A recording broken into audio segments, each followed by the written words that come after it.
And begin once again. Last time we were talking about the respiratory system, and we made a bunch of definitions for you concerning various lung capacities and lung volumes. Make sure you know those definitions for your exam, which is coming up in just a few short weeks. Again, we have next week, then we have spring break, and then you have your exam, which will cover through the respiratory system, which includes the next set of slides. So again, the control of the ventilation is the next set of slides, so that'll be up there too. But in any event, last time we had gotten through that, which means we now need to talk about what is known as COPD. COPD, you've seen lots of commercials for it. It is chronic obstructive pulmonary disease. And in this case, it means that you're not getting enough air into your lungs. So again, this is different from a restrictive airway disease. In a restrictive airway disease, the lungs are just not, what's what I'm looking for? They're not compliant enough and you can't stretch them open. In this case, the air passages are too small, in this case. And this includes emphysema and chronic bronchitis. Again, this is one of the leading causes of death in the United States after heart disease and cancer.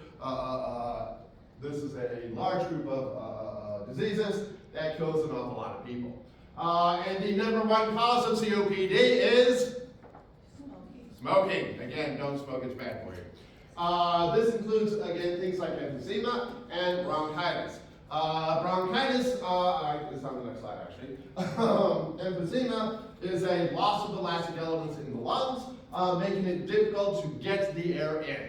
So again, the air can't get in, the alveoli collapse, and then we get big air pockets inside the lungs, and you don't get efficient gas exchange because, again, you don't have enough surface area to get your diffusion across those membranes. In chronic bronchitis, you get inflammation and fibrosis of the bronchi. In other words, scarring. So the bronchi themselves, one, they become inflamed, which constricts the size of them, and two, you get scarring inside of them, so that we can't constrict and dilate them as easily anymore. So again, we get scarring inside the bronchial wall, and you can't get the air through the small airways because they're too small now. So again, we get decreased airflow as a result of that. So again, both of these, very bad.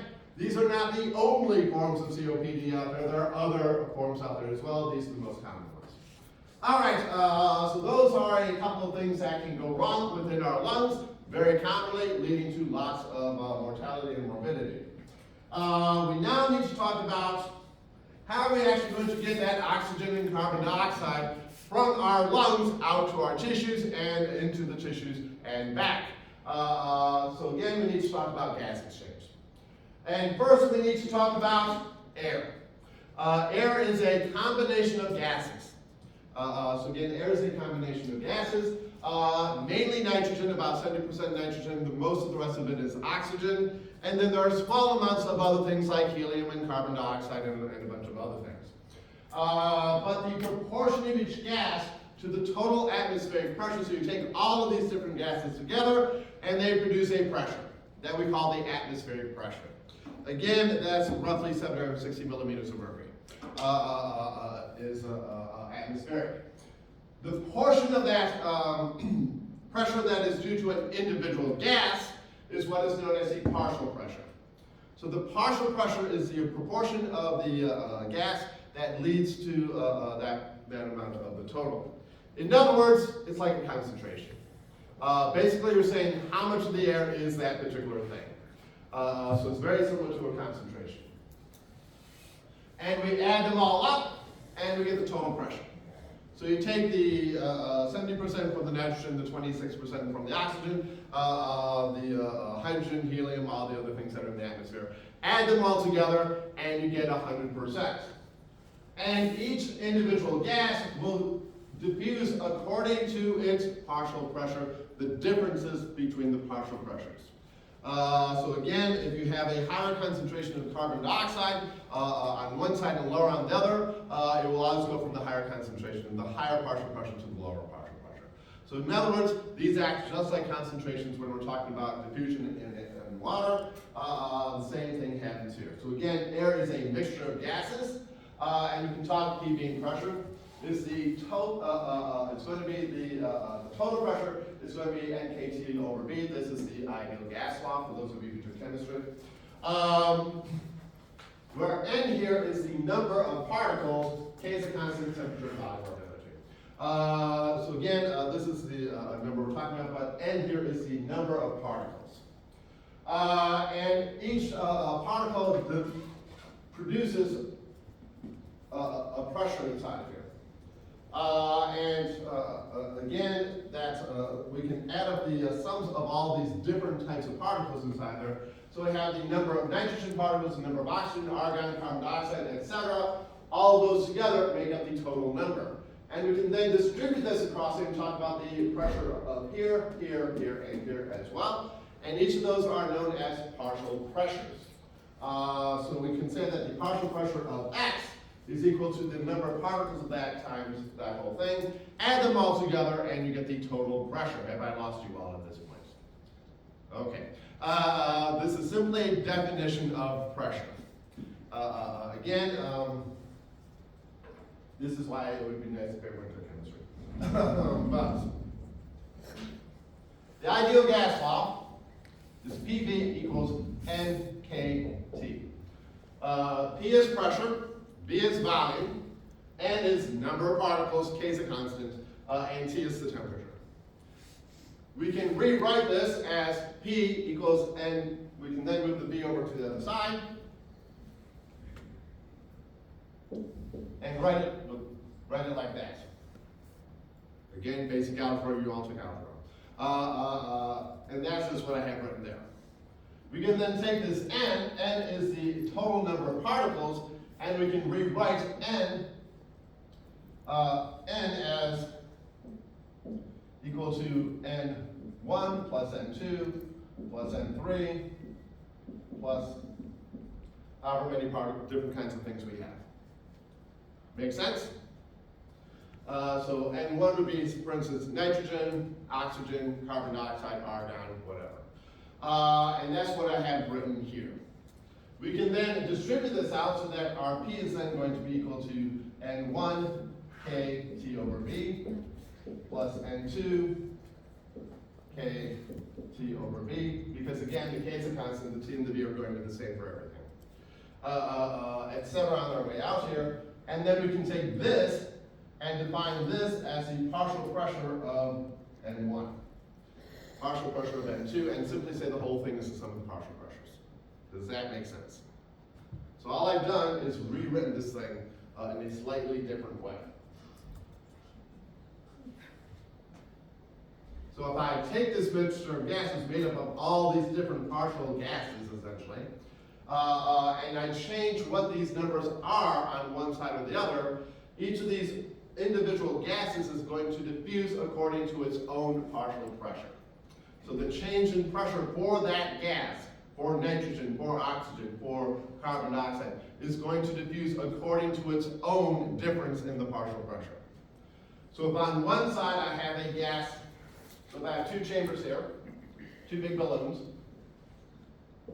and in one side I have, I'm just going to say, 2 nitrogen and 3, and let's say 2 and 1 oxygen, and on this side I have 1 nitrogen and 2 oxygens on this side. Actually, 2. And I put a channel in here. Again, the total pressure should be the same because I got the total number of particles on each side, same total number of particles on each side. But the partial pressures are different. So the nitrogen is going to flow this way. The oxygen is going to flow this way because of the difference in the partial pressures. Does that make sense? Again, this is just like concentration, only for a gas. So again, particles in a solution diffuse according to their concentration in solution. Same thing in gases. The greater the concentration on one side is going to cause it to flow to the other side. So does this make sense now? Do we understand what we're talking about? So what we're going to be talking about a lot here is partial pressure. We're going to be saying a lot about partial pressure here. Simply thinking, when I say partial pressure, think concentration. partial pressure is essentially the same as a concentration in the solution, only it's for a gas. Only it's for a gas instead. All right, so that's what we're going to be talking about here. So to get gas exchange, the total partial pressure, I've got these coming up in the wrong order.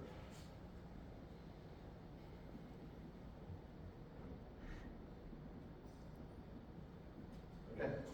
We can find the partial pressure of a gas as P of x being x n of that gas, which gives us, I just wrote over here, I just did the same thing in the slide. And each gas is going to diffuse according to its own difference in its own partial pressure. So again, this is just what I've written on the board already. So, in the lungs, up in the lungs, we have lots of oxygen in the alveoli of the lungs, not very much of the blood coming back from the veins. So the partial pressure of oxygen, and again, don't worry about what the units here are, they're millimeters of mercury. The partial pressure of oxygen up here is around 100. So again, the partial pressure in the atmosphere is around 100. Whereas in the, it's actually a little less than that, or a little higher than that. And the carbon dioxide, the partial pressure is more like 40. So here in the air inside the lungs, we have a partial pressure of oxygen around 100, carbon dioxide around 40. This is different from what it is in the atmosphere because we're constantly putting more carbon dioxide in here. The partial pressure of carbon dioxide in the atmosphere is less than 1. It's very small. But in the lungs, it gets fairly high up in here. Again, the oxygen we've got around 100 inside of here, and it's going to come and inside the blood being returned, it's going to have a partial pressure more like 40. Which means oxygen is going to flow from the air into the blood. And the carbon dioxide is going to have a partial pressure of 45 in the blood, and in this case 40 in the atmosphere, and therefore it's going to flow out. Does that make sense? So again, we're going to flow down our own partial pressure gradients. We have higher concentration of oxygen in the alveoli than we have in the blood, therefore it's going to flow into the blood by diffusion. Please remember, all of this is going by diffusion. And we always go from higher pressure to lower pressure. We always go from high to low. So again, the fact that we have a higher partial pressure in the air here, lower in the bloodstream, means it's going to flow into the blood.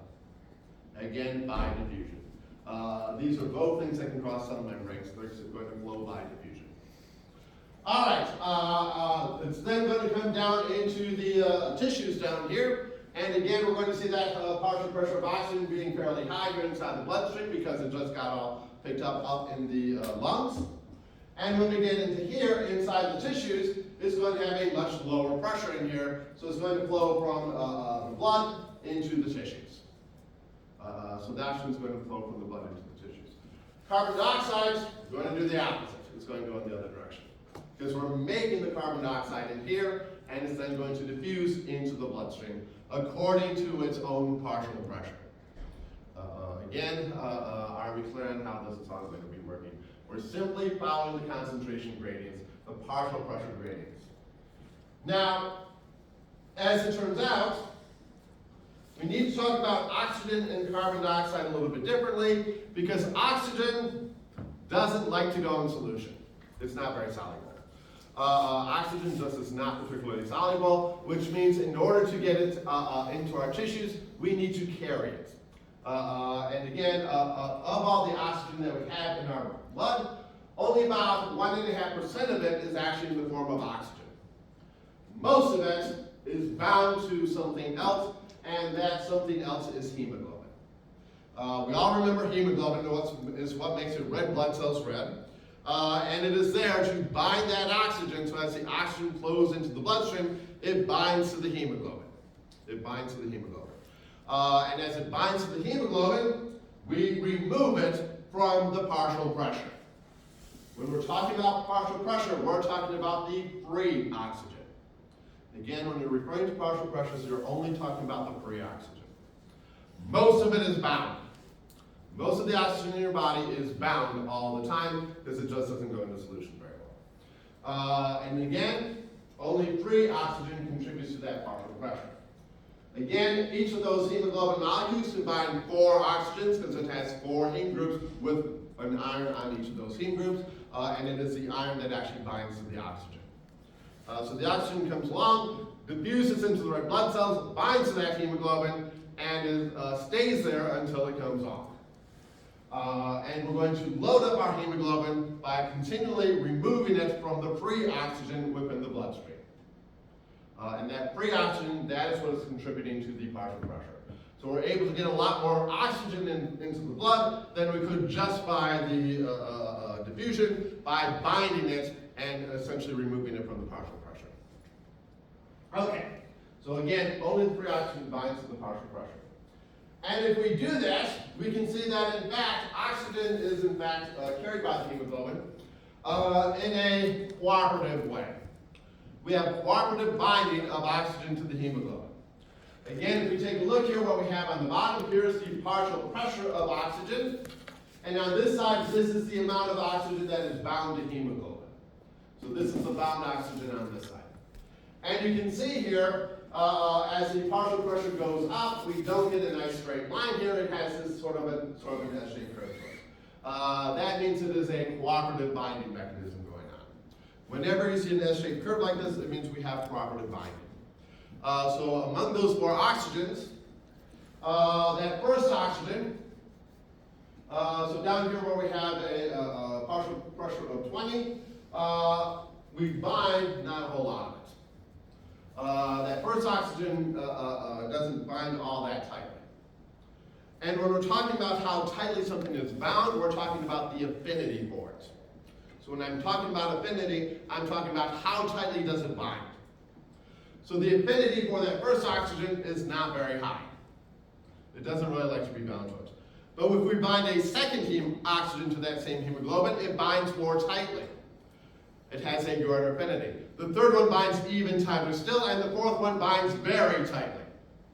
So we get this very tight binding of that that high affinity for that fourth oxygen that we didn't see for that first oxygen. And that is what we mean by cooperative binding. And because of that, down here when we're talking a partial pressure of 10 down here, we're getting maybe 10% of the oxygen being bound.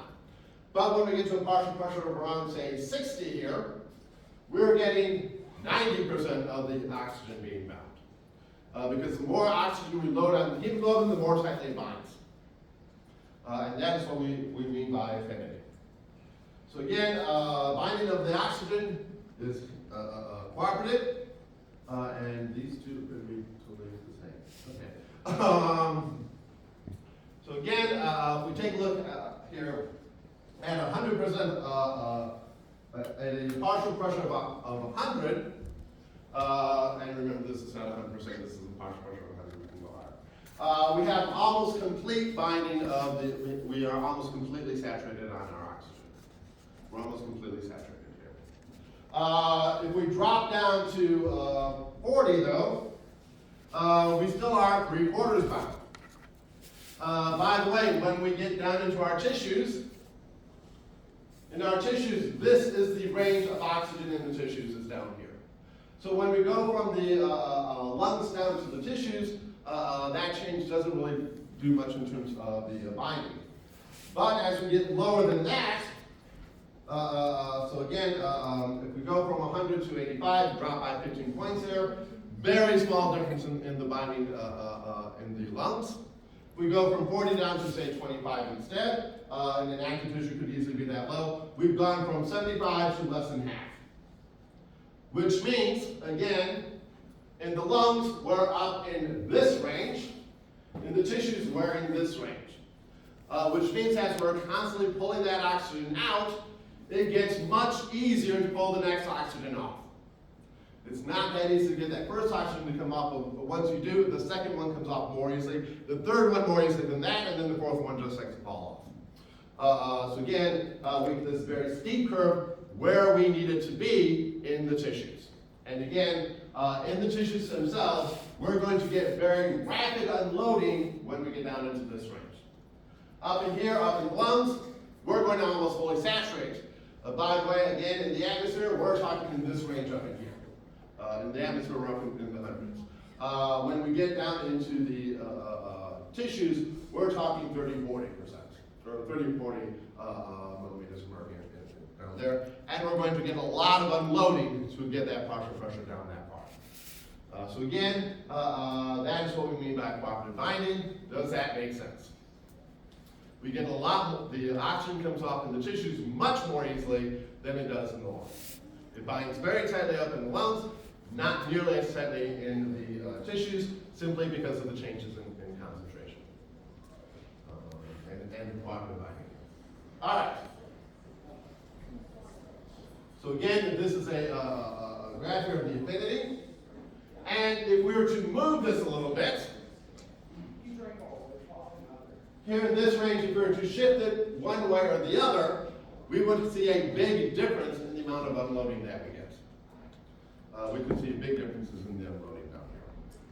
And there are a number of different factors that can actually shift that loading, that can actually shift how much oxygen we load and unload. Number one, as I already mentioned, because of that cooperative binding, partial pressure of oxygen. So the total affinity of the oxygen is very dependent on how much oxygen you have there in the first place. Again, where there's lots of oxygen, like your lungs, it binds very tightly. Where there's low oxygen, it binds very loosely and comes off very easily.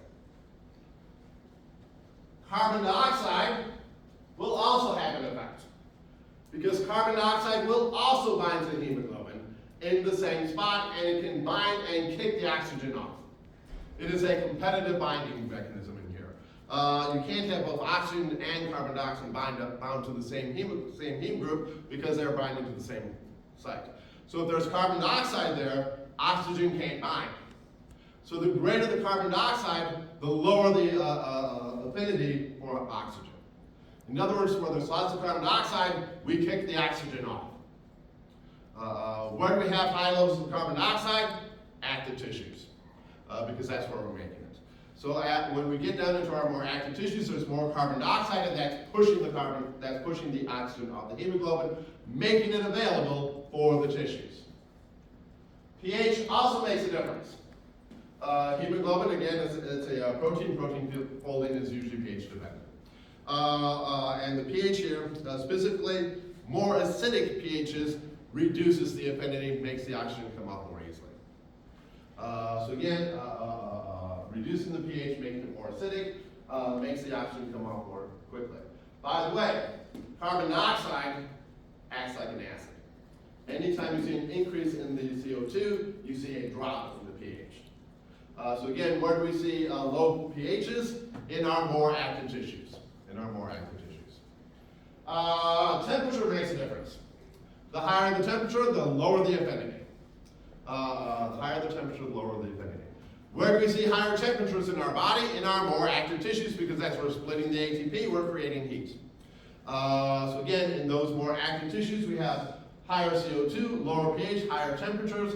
We are unloading the oxygen from the hemoglobin more easily in those more active tissues than in those inactive tissues, elsewhere like up in the lungs. And finally, there's something called BPG, 2,3-phosphoglycerate. This is something that is produced when you're around low oxygen conditions.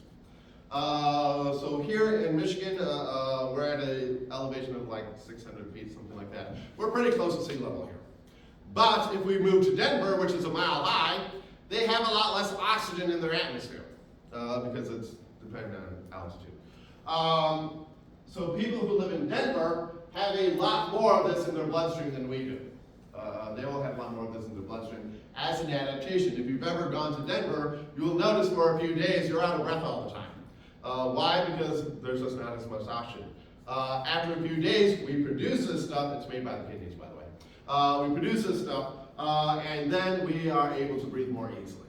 So again, this is altitude adaptation. These are adaptations for altitude. So again, we'll produce more of this, and this will allow us to, this decreases the affinity. This will also decrease affinity, making us unload the oxygen more effectively. So again, what all of these are doing they are shifting, they're shifting the curve here a little bit. Again, I'm just going to show you here what the effects of pH are. We can do the same thing for carbon dioxide. We could draw something similar for BPG or pH or carbon dioxide. We could draw a similar curve here, or temperature, that's all. So again, if we lower the pH, we go 7.4, by the way, this is normal pH, 7.4 is normal pH. If we make it more acidic, we shift the curve here towards the right, and as we shift the curve towards the right here, that means our affinity at any given partial pressure, our affinity is less. As the pH drops, we go from here and we drop and we unload down to here. Up in the lungs doesn't make much difference. Up in the lungs doesn't make much difference because we have high affinity up in the lungs. But in our active tissues, it makes a very big difference.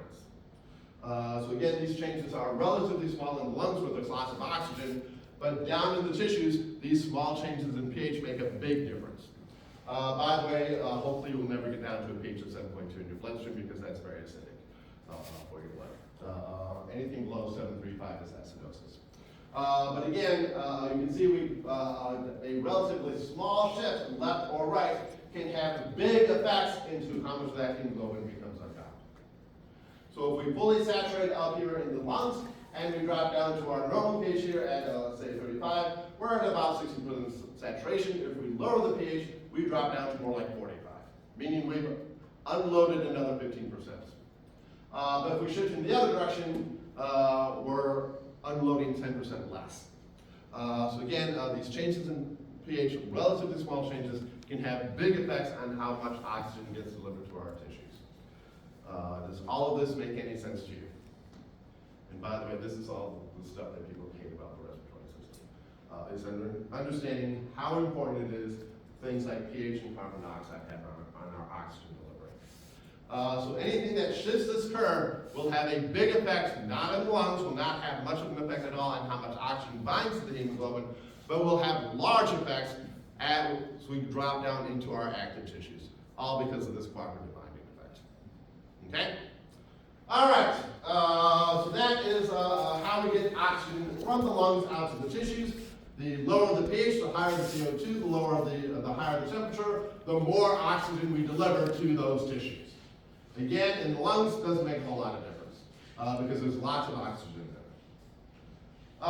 As it turns out, we have more than one form of hemoglobin too. And this is important in terms of the fetus. There is a fetal form of hemoglobin that has a higher affinity than adult hemoglobin does. Why is this important? Why is it important that fetal hemoglobin have a higher affinity than the adult form?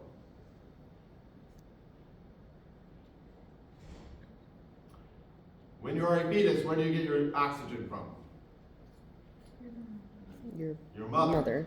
Which means if you want to pull it off your mother's hemoglobin, what do you need to be able to do? Bind it more tightly. And that's what the fetal hemoglobin does. It binds oxygen more tightly than the maternal does, so it will pull it off the maternal hemoglobin and get it into the fetus. Again, fetal hemoglobin has a higher affinity, therefore allowing that oxygen to be pulled out of the mother's stream and put into the fetus. Again, in the fetus you have very active tissues going on because they're rapidly growing. So again, we need that adult hemoglobin to be able to give up its oxygen to the fetal hemoglobin. So at the same partial pressure here, it will bind much more strongly will get much more saturated of the fetal hemoglobin than the adult form. Bearing in mind, when we're talking partial pressure over here, this is the free oxygen, this is the bound oxygen on the other side. Okay, so that's how we transport oxygen around the body. We bind it in hemoglobin.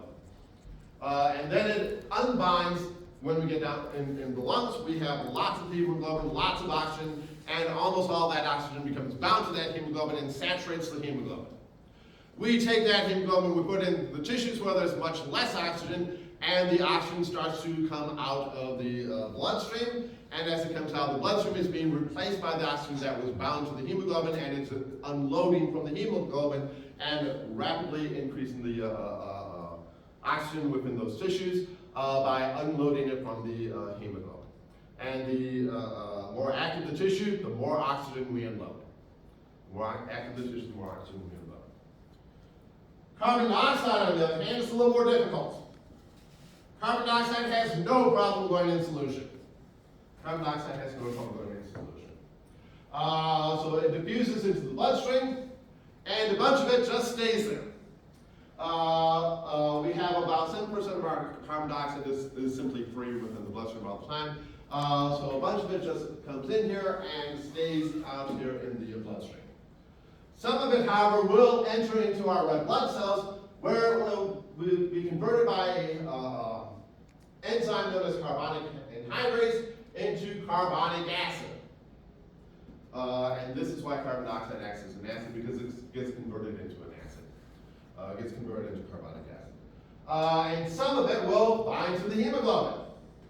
Some of it will be bound to the hemoglobin, about 23% will bind to the hemoglobin. And most of it gets converted into HCO3-. This molecule is bicarbonate. This is bicarbonate. So in other words, baking soda, sodium bicarbonate. That is bicarbonate.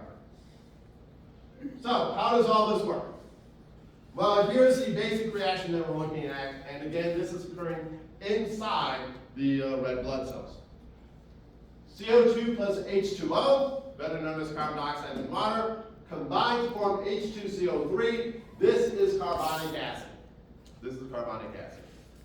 Carbonic acid that dissociates into hydrogen and bicarbonate. Hydrogen and bicarbonate. When we're talking about acid, by the way, we're talking about the concentration of hydrogen ion. Hydrogen ion is what we measure with pH. What we're measuring with pH is hydrogen ion concentration. And an acid is something that gives up hydrogen ion. An acid is something that will increase the amount of hydrogen ion in solution. So again, when we take our H2SO3, we pull one of the hydrogens off of it, and that is why this is acting as an acid. Now, CO2 crosses cell membranes very easily. Water can cross cell membranes by osmosis. These are charged particles. They don't cross cell membranes very easily. These don't cross cell membranes very easily. So to get them out, we have what is known as a oxygen bicarbonate chloride exchanger. So again, once we have that H2SO3, we dissociate it into bicarbonate and hydrogen ion, and to pull this out, we pull chloride in. Again, we're going to we have an exchanger in here, so that removes one bicarbonate for every chloride it brings in. And as we pull the bicarbonate out, put the chloride in, that is referred to as a chloride shift. We're moving the chloride from the bloodstream into the red blood cells. And this again, that bicarbonate then comes out here and is transported in the plasma. So most of the bicarbonate is in the plasma. Keep that in mind. Most of the CO2 that we produce gets transported in the plasma as bicarbonate. And this is contributing to what is known as the bicarbonate buffer system, which we'll come back to later on when we talk about pH balance. But again, the enzyme called carbonic anhydrase is inside the red blood cells. CO2 diffuses into the red blood cells, gets converted into carbonic acid. Carbonic acid then dissociates into bicarbonate, which then leaves the red blood cell, thanks to the exchanger here, and it is transported in the bloodstream as bicarbonate. Get back to the lungs, we do the opposite.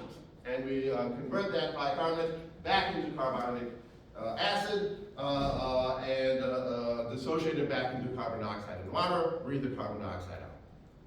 So that is how we transport most of our CO2. So once again, how is this happening?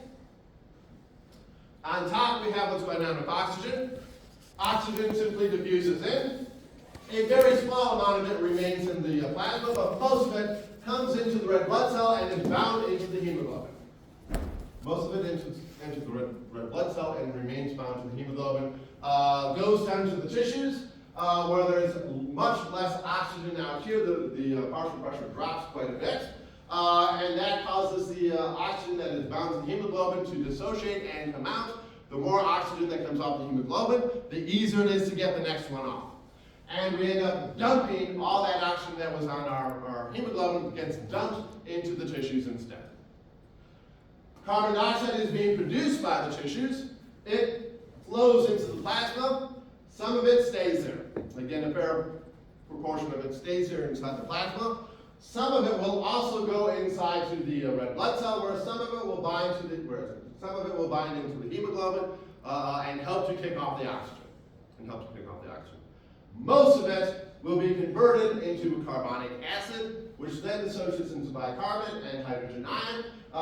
The bicarbonate then comes out as through the chloride shift and is transported in the plasma back into the lungs, where we come back to the lungs.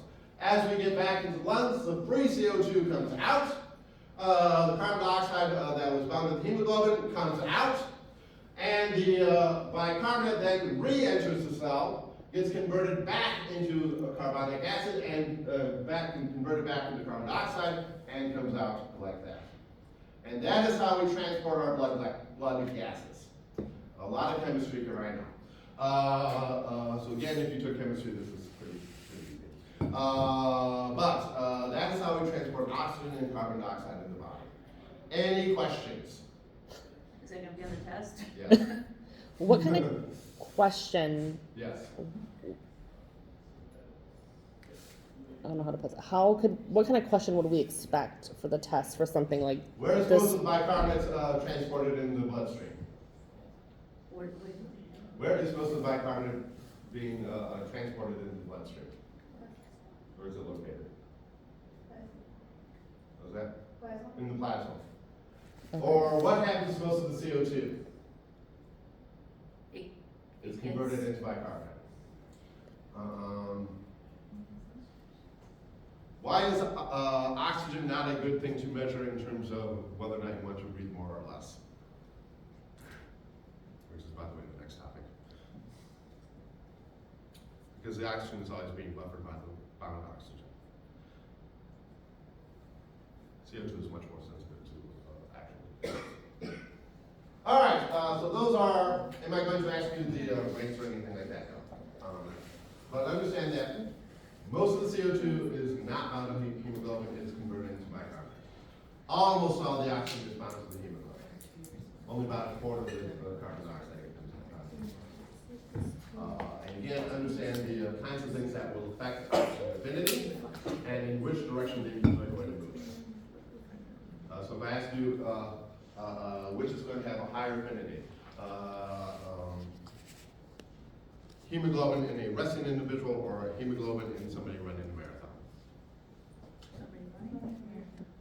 We're going to see a higher affinity in the resting individual. Because again, in active tissues, we lower the affinity and the oxygen comes off more easily. By increasing the CO2, decreasing the pH, increasing the temperature. Those all decrease the affinity, making it come off more easily. Okay? Those are kind of the questions I could ask. All right, so that is that. But now we need to talk about how do we control all of this? Because as you are all aware, the needs of the body change over time. Again, if you're at rest versus running versus sleeping versus holding your breath, whatever, we need different amounts of oxygen at different times because our metabolism changes, which means we need different amounts of oxygen. Which means we need to change how we breathe. Again, there are times we need to breathe more, times we don't need to breathe as much. Again, you all know that if you start running a lot, your breathing rate goes up the more you exercise. And this is all being controlled through the central nervous system, specifically through nuclei here within the brainstem. Again, the muscles that actually control breathing are skeletal muscles, meaning they must be stimulated by the central nervous system. Again, we are talking about skeletal muscles, the diaphragm is a skeletal muscle, and all skeletal muscles are voluntary, meaning they have to be stimulated in order to contract. And again, that requires stimulation from the central nervous system. If you want to change your breathing rate, you can consciously do so.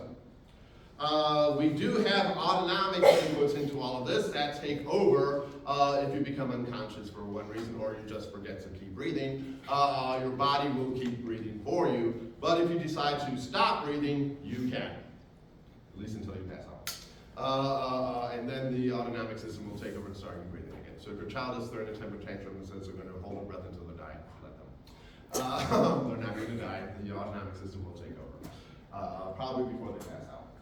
But anyways, it is controlled by what is known as the rhythmicity area of the medulla oblongata. And the rhythmicity area here is directing the diaphragm about every 5 seconds to contract at rest. So again, it's directing the diaphragm, okay, you need to contract now. Relax, contract, relax. And this is known as the rhythmicity area, and it is in the medulla oblongata. This is modified, altered by the pons. Again, you remember the pons is, the medulla oblongata is this portion down here, the pons is up here. So we have these centers up in the pons that will then not determine when the timing of this, but will alter how well it works. So they will modify it.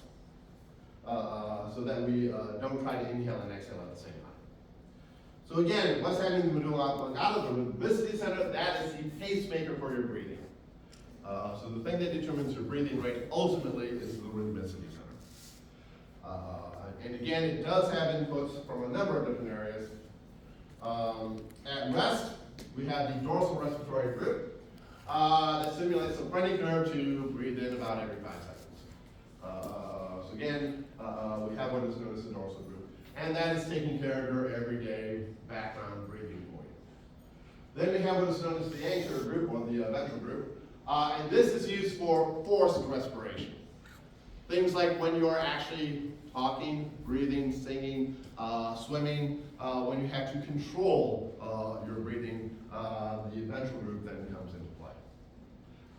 And again, that's going to stimulate a different set of nerves that will either stimulate the intake of air or turn off and allow you to exhale.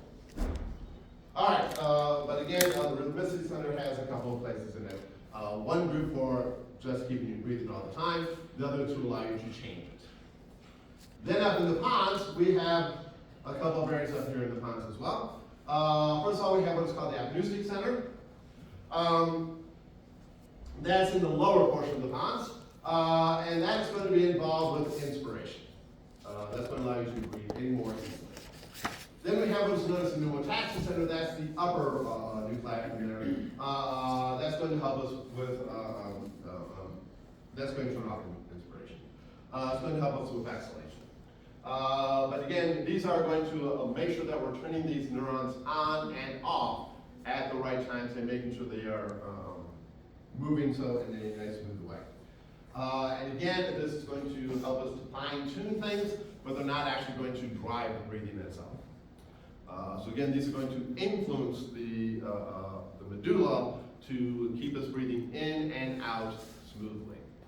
So again, so we don't try to exhale and inhale at the same time. So again, the pons up here is going to be affecting the rhythmicity center down here. Okay, so what actually determines how rapidly we breathe?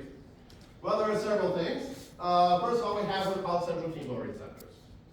These central chemoreceptors are up inside of your brain, and they are keeping track of changes in pH due to carbon dioxide. They're up inside the medulla oblongata, and these have the largest effect on our breathing. So again, this is the main thing that determines your breathing rate. And what we pay attention to most is carbon dioxide. Your body assumes if you are removing carbon dioxide correctly, everything else is good. So again, the thing we pay most attention to is carbon dioxide.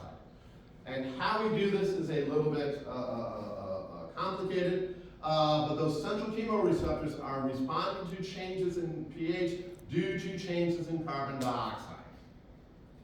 So again, the main thing we're looking at is a change in pH in the cerebrospinal fluid from changes in carbon dioxide. Carbon dioxide gets converted into carbonic acid, and that is what we're detecting with these central nervous receptors, these central chemoreceptors. They're picking up changes in carbon dioxide from the bloodstream.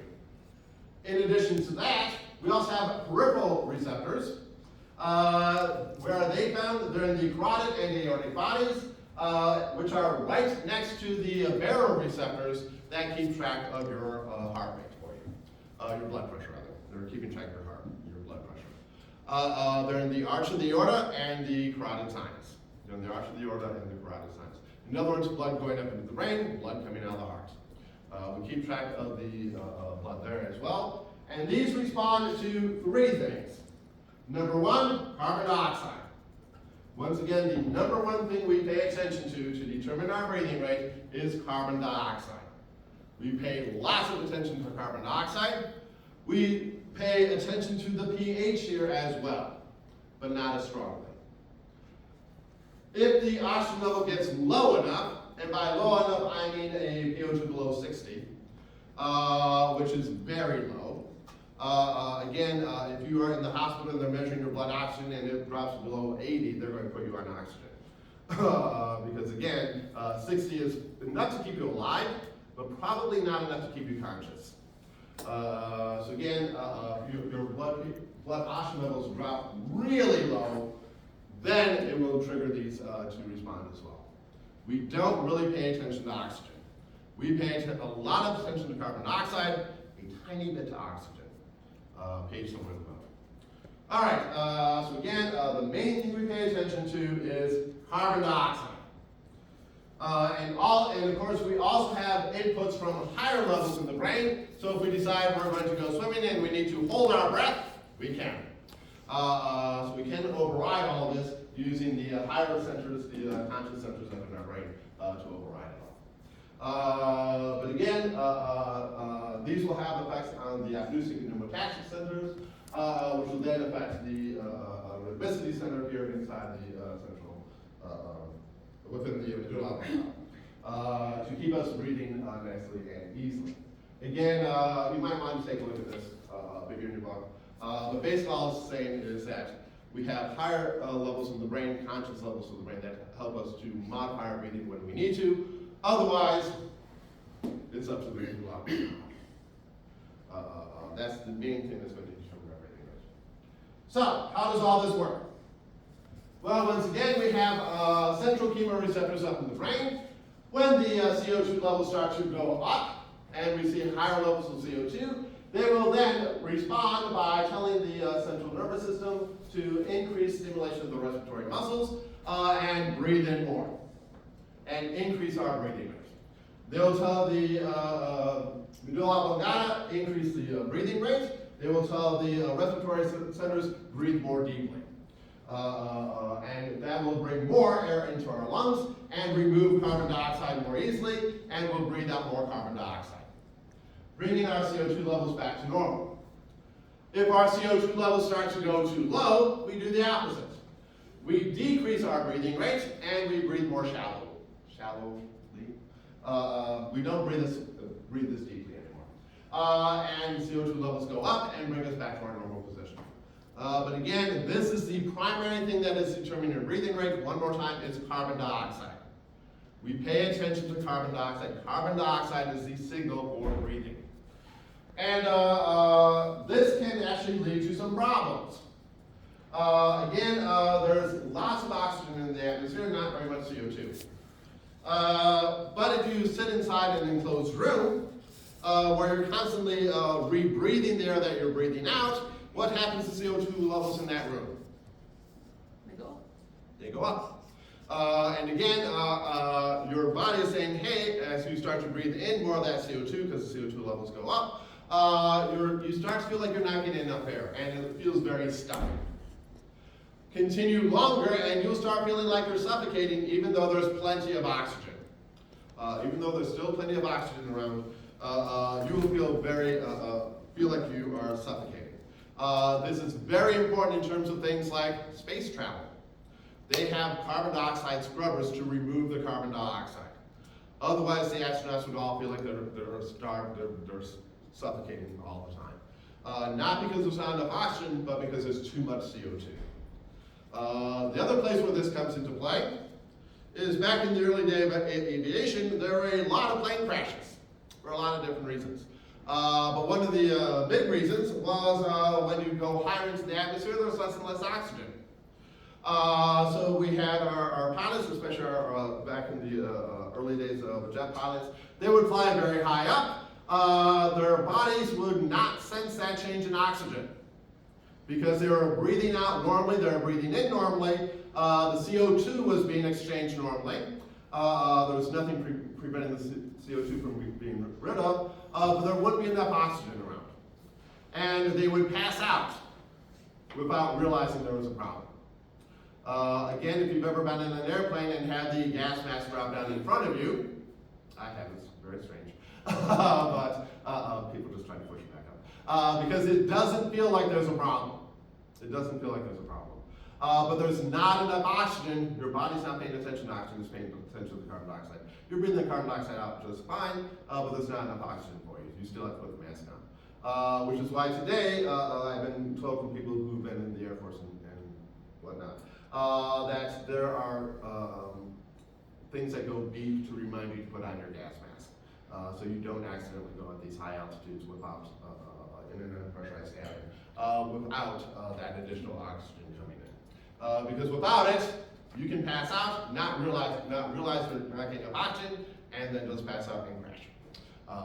So again, that used to happen much more frequently than we would like. All right, the other place where this becomes a big issue is people who work in the sewers or in manure pits, where there are lots of microbes that are using up all the oxygen. If you work in the sewers, you are always supposed to have a safety line attached. Why? Because again, you'll be able to breathe out the CO2 just fine, and you're not going to be rebreathing, you're not going to see changes in CO2 levels, but there's no oxygen. And you keep working even though there's no oxygen, and then you pass out and die. Some bases, oh, they pass out, they rush after you, and what happens? There's not enough oxygen. They pass out too. Which is why, again, anyone working in the sewer is supposed to have a safety line attached to them so you can drag them back out. Because again, you can get in places where there's not enough oxygen, but you're still able to get rid of the CO2. Again, we pay attention to carbon dioxide. We don't pay attention to oxygen. And that can cause problems for us. So why don't we pay attention to oxygen directly? Would it make a lot more sense just to pay attention to the oxygen? And the short answer is, I already told you, what your body can sense is the partial pressure of oxygen. That's the free oxygen. Most of the oxygen is bound. Most of the oxygen is bound.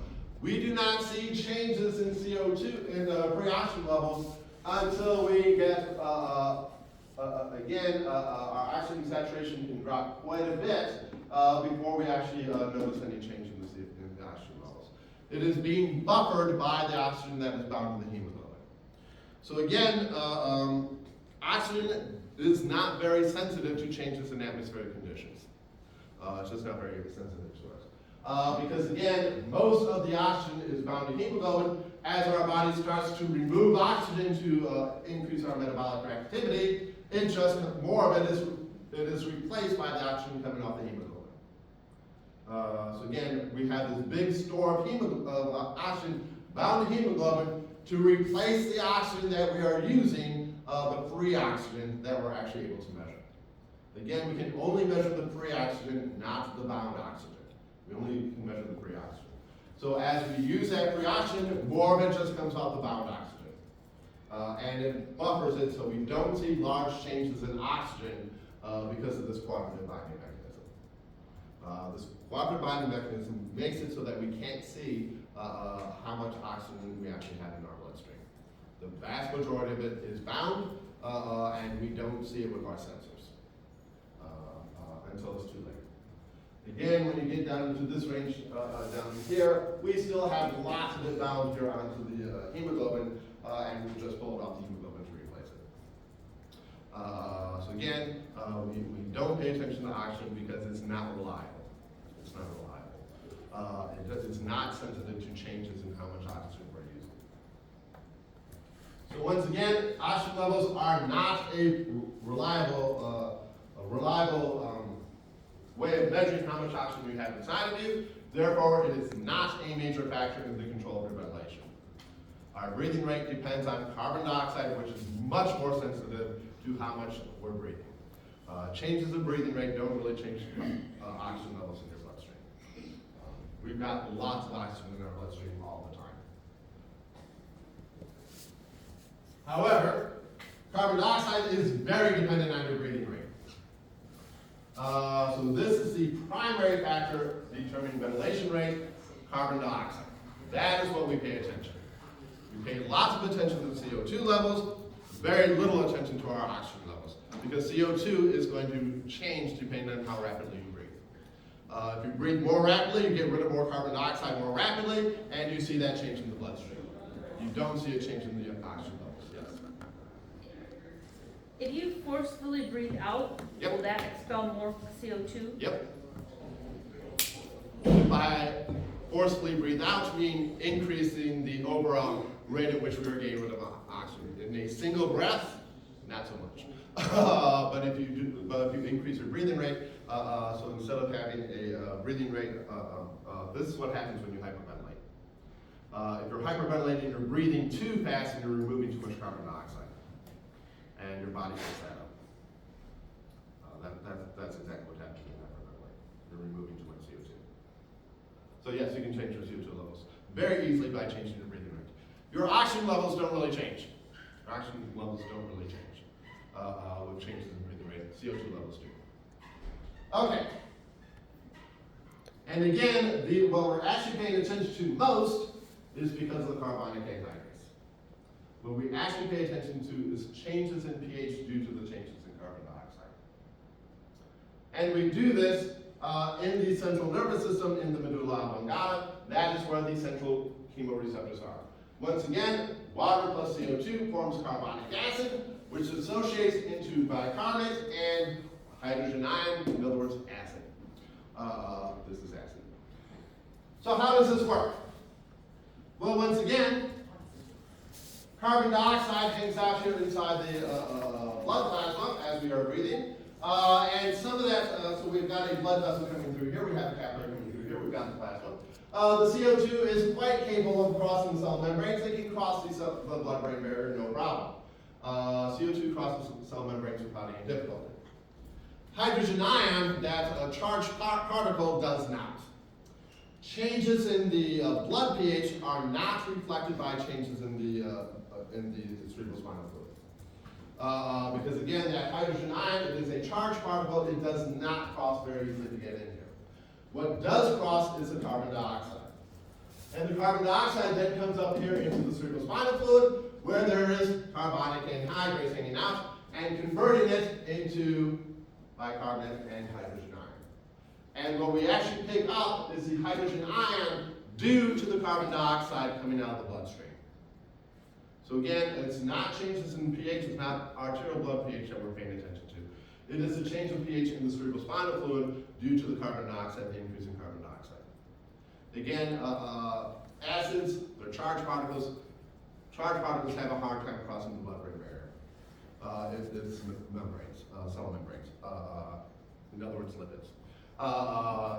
Hydrogen ion does not cross the blood-brain barrier very easily. Carbon dioxide does. So what we're actually paying attention to, one more time, we're seeing increases in CO2 in the cerebrospinal fluid, leading to an increase in hydrogen ion. In other words, an increase in acid, a drop in pH. Does that make sense to you all? Again, think about it for a while, come back next time with questions. How we actually control our breathing rate is not the easiest thing we've done. But it is vital that, especially those who are going into respiratory therapy, that you understand how this works. Okay, so factors that determine our breathing rate. Number one, changes in blood carbon dioxide. Again, when I'm talking the partial pressure of carbon dioxide, I'm actually talking about what's in the bloodstream. Changes in blood carbon dioxide because that changes the carbon dioxide level inside the cerebrospinal fluid, which changes the pH of the cerebrospinal fluid. That is what we are paying attention to. Number one factor, blood carbon dioxide levels. Number two, pH. This is coming through from the peripheral chemoreceptors. Changes in blood pH do get picked up by the peripheral chemoreceptors, but they're not as active as the central chemoreceptors that are responding to the CO2. So again, number one, CO2, number two, pH. Oxygen only becomes significant when it is really, really low. The oxygen levels have to drop really far before we're able to see that change in oxygen levels because of the buffering from the hemoglobin. So again, all the buffering from the hemoglobin means our oxygen levels don't really change very much with our breathing rate. Our oxygen levels have to drop really low before that kicks in. And that is what determines our breathing rate. One more thing. And that is what is known as the Herring-Brewer reflex. Herring-Brewer reflex, this is stimulated by large changes in tidal volume. In other words, taking really deep breaths. And what that does is it activates stretch receptors inside of our lungs. As those stretch receptors become activated because we're stretching the lungs out, in other words, we're filling up the lungs, that leads to turning off the inspiratory neurons and turning on the expiratory neurons. It tells us breathe out, your lungs are getting too full. And that is known as the Herring-Brewer reflex. Again, your lungs, that stretch of the lungs will, if you breathe in, take a really fast breath, you will immediately try to breathe it out, simply because of this reflex. It is to prevent overfilling of the lungs. If you stretch the lungs too far, that causes problems. So to prevent us from overfilling the lungs, if you increase your breathing slowly over time, the lungs can adapt. But if you try to just rapidly expand the lungs, that will trigger this reflex and cause you to breathe out. It will turn off your inspiratory neurons, turn on the expiratory neurons, and tell you to breathe out. Again, they're to prevent overfilling of the lungs. So again, as we are breathing more heavily, we're helping to fine-tune things using this reflex to help us to prevent us from overfilling the lungs. And that's the respiratory system. Any questions on respiration? That ends the information that will be on the exam in 2 weeks. Actually, a little over 2 weeks. But again, it will be 12 days. All right, so that is the respiratory system, and that is where we will end the information for the coming up exam. Any questions on anything having to do with respiration?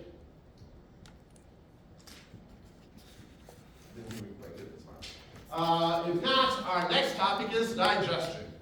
Again, digestion will not be on the exam in a couple of weeks, but it will be on the third exam. The third exam will cover digestion, and I'm not sure what comes after this. But we'll cover whatever comes after. That's the days, I think. But anyways, when we're talking about digestion, what are we talking about? Eating. The digestive system does two things for us.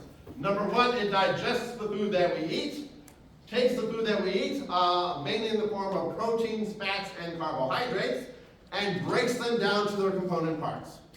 That is digestion, breaking things down.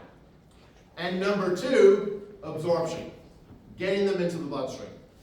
If we don't bother to absorb it, it doesn't matter if we digest it.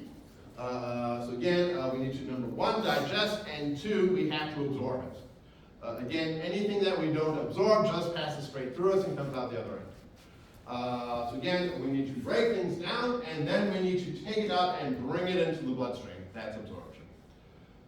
Digestion involves both mechanical and chemical digestion.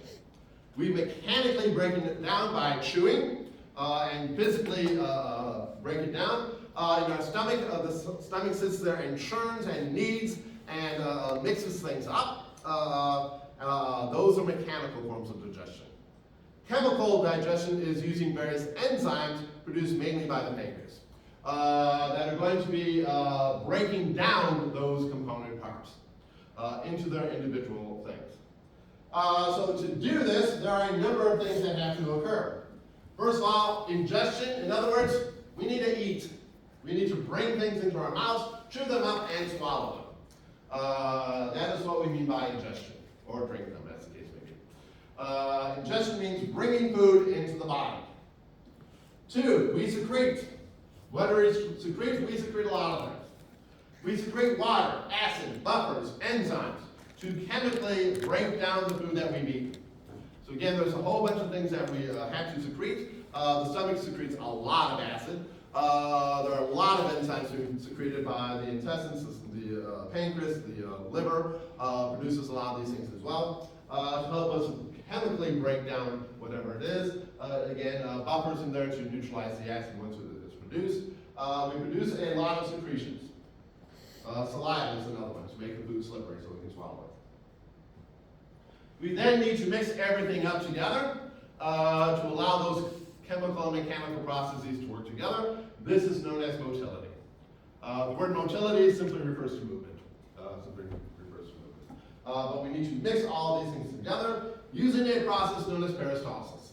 We'll be talking a bit about peristalsis.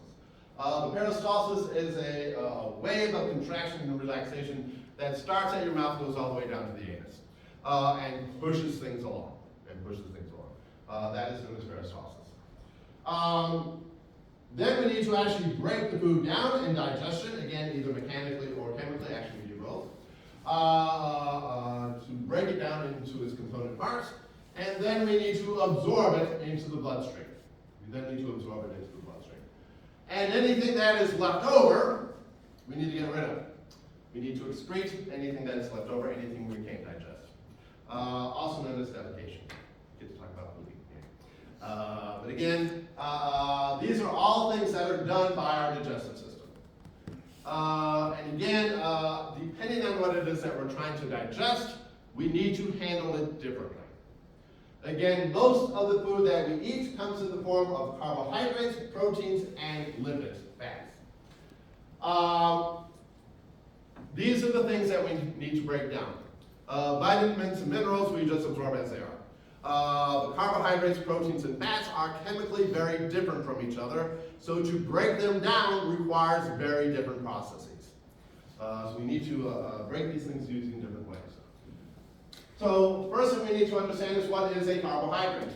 A carbohydrate is something that is made out of sugar. Sugars. And we need to take those sugars that have been combined together to form long chains called a starch. Starches are long chains of sugars. And we need to break them down into their individual sugars again. And we use those sugars to provide energy. The main thing carbohydrates do is they provide energy for us.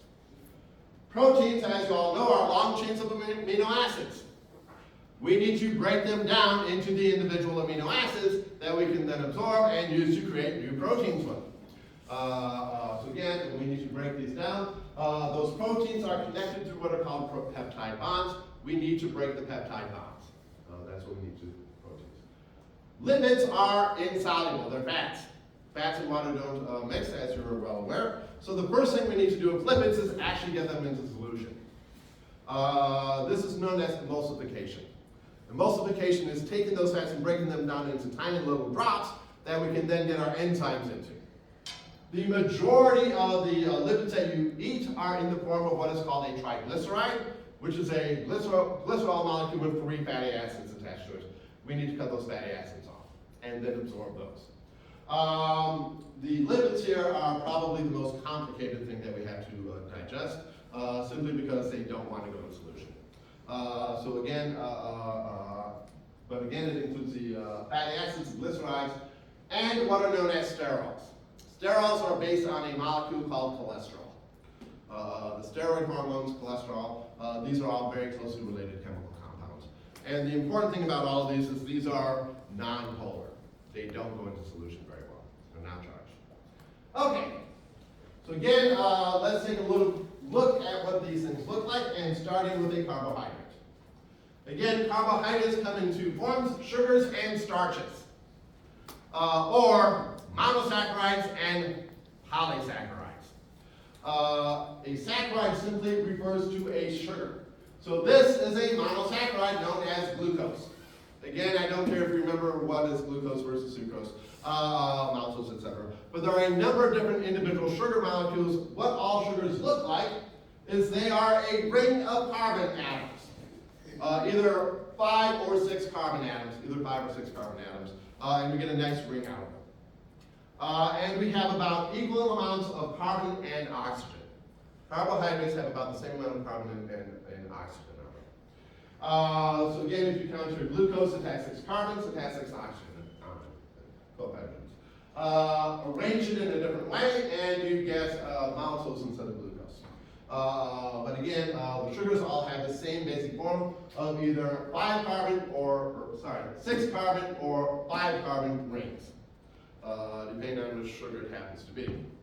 We can then connect those individual sugars together. This is a glucose plus a fructose hooked together to form what is known as sucrose.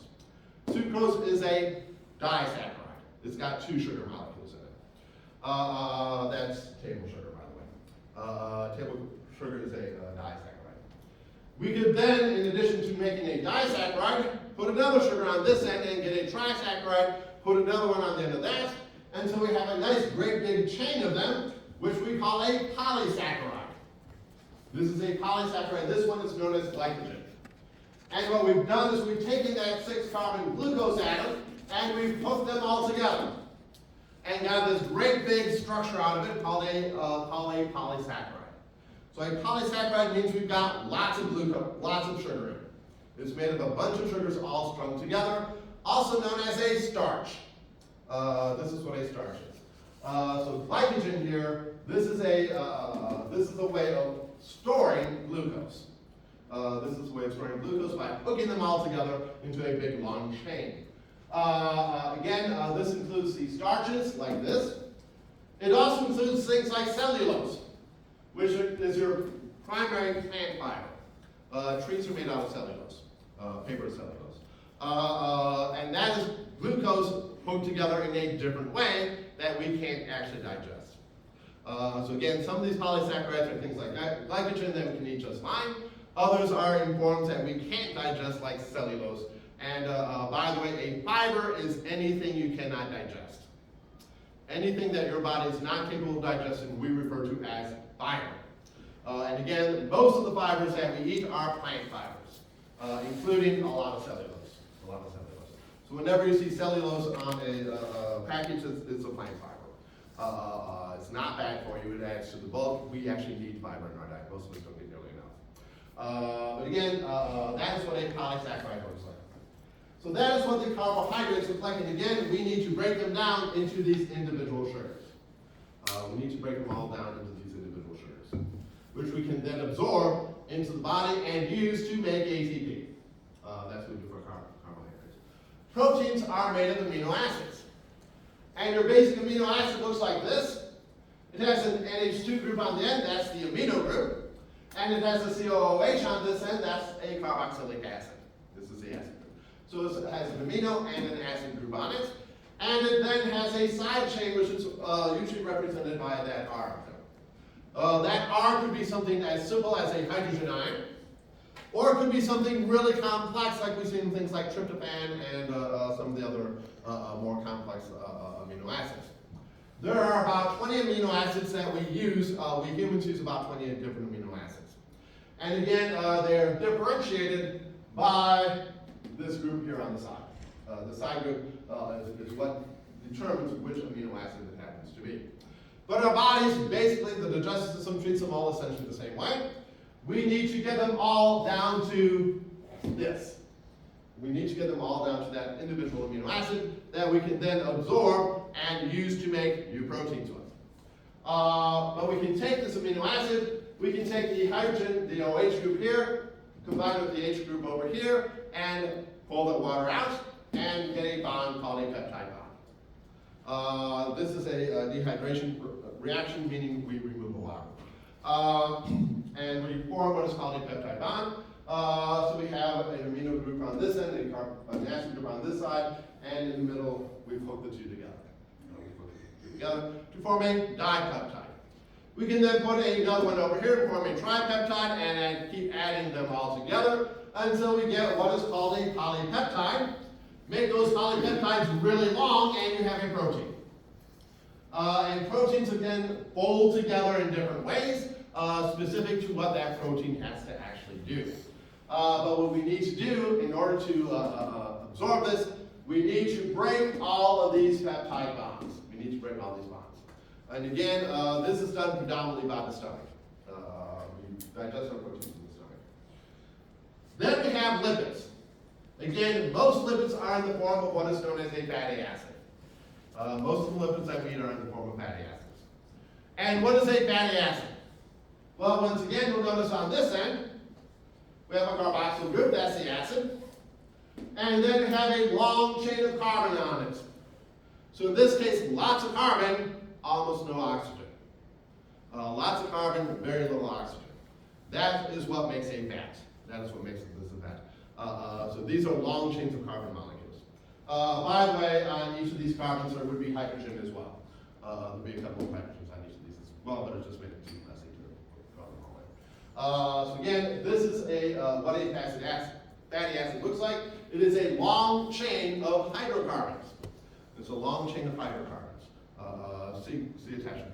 Hydrogen and hydrogens. Now, if we have it so we only have single bonds in here, that is said to be a saturated fat. Saturated fats, we have as much hydrogen in there as we can get. There are no double bonds in there. That is what we mean by saturated fat. If we were to take one of these single bonds here and turn it into a double bond, that would then be an unsaturated fat. We could get rid of this bond by putting more hydrogen in here, but we had to have one in here. That is what is known as a monounsaturated fat. If we have 2, 3, 4 of these double bonds in this chain here, that is a polyunsaturated fat. So again, that is what we mean when we're talking about these saturated versus unsaturated fats. By the way, in your body, you use mainly these saturated fats. By which I mean your cell membranes are made mainly of saturated fats. In animal sources are generally speaking saturated. Animal sources are usually saturated fats. Which means that at room temperature, these will be nice and straight. And they will line up and form into a fairly regular structure. In other words, at room temperature, they will be solid. Saturated fats, generally speaking, are solid at room temperature. Unsaturated fats here, this double bond creates a kink. It creates a bend in the molecule. It causes the molecule to have a bend in it. And because of that bend, they don't line up as easily. Polyunsaturated fats tend to be liquid at room temperature. These are oils. They are mainly found in plant sources. So plants give us unsaturated fats. Animal sources give us saturated fats. And one thing I would like you all to notice, this fatty acid side chain always has an even number of carbons. We can only use things that have an even number. I've got the one on the bottom here. We can only use carbons that have an even number of carbons on it. And again, the reasoning behind that is unclear. But anything with an odd number of carbons, we cannot digest. We can only digest things that have an even number of carbon atoms. And again, different lengths of the difference between linoleic acid versus trying to think of another acid, another fatty acid out there. Arachidonic acid, linoleic acid, oleic acid. The difference is how many carbons. The difference is how many carbons. Is it 10, 12, 14, 18, whatever? That when you hear different kinds of acids out there, or fats, it's the number of carbons that determines what kind of fat it is. Okay. But again, most of the fats we absorb are in this form of a fatty acid. The way we actually consume them is like this. This is what is known as a triglyceride. This is a triglyceride. Triglycerides consist of this purple over here. This is glycerin. This is glycerin. And it has 3 fatty acids attached to it. It has 3 fatty acids attached to it. That is what most of the fat in your diet is. Most of the fat in your diet is what is known as a triglyceride. It is a glycerol molecule with 3 fats on it. With 3 fats. Bound to a glycerol molecule. What you need to do in order to absorb this is you need to cut the fats off. We can only absorb monoglycerides, meaning one fat If we take one of those fats off and replace it with a phosphate, that becomes a phospholipid. So a phospholipid is a diglyceride with a phosphate group on it instead of the fatty acid. So if I take this and I cut off the bottom fatty acid group, put a phosphate group there instead, that is a phospholipid. Your cell membranes are phospholipids. Your cell membranes are phospholipids. If I take that off and put an amino acid chain out here instead, that is a lipoprotein. That is a lipoprotein. We could put a carbohydrate group on that, and that would make a glycolipid. So again, in addition to the fatty acids on this glycerol, we could put other things on there as well, and that gives us the other forms of fats that we have in our diet. But again, most of them are triglycerides. Most of what we eat are triglycerides. And again, that is what the glycerides look like. A glycerol with varying numbers of fatty acids on it. To absorb this, we need to break it down to where there's only one. So only one thing on that glycerol. And then finally, we have what are called the sterols. They look something like this. This is cholesterol. And the difference between, say, cholesterol and estrogen and testosterone is, we put another little something on here somewhere. That makes it the different kinds of what are called steroids. But all the steroids are based on this basic shape here. All the steroids are based on this basic shape. And we use these, we use cholesterol because our fats that we have in our cell membranes are those saturated fats. We use these to break up that sort of crystalline structure there and make our membranes more fluid. That is what we have cholesterol for. By the way, most of the cholesterol in your body is being produced by your liver. We don't actually absorb too much of it from the food we eat. But anyways, those are the different kinds of things that we need to deal with in order to get things into our body. And we need to deal with each of these different kind of chemicals differently because they're not going to be used the same way. And we'll start talking about how we do that next time. Any questions on So again, we've got more chemistry coming up. Okay.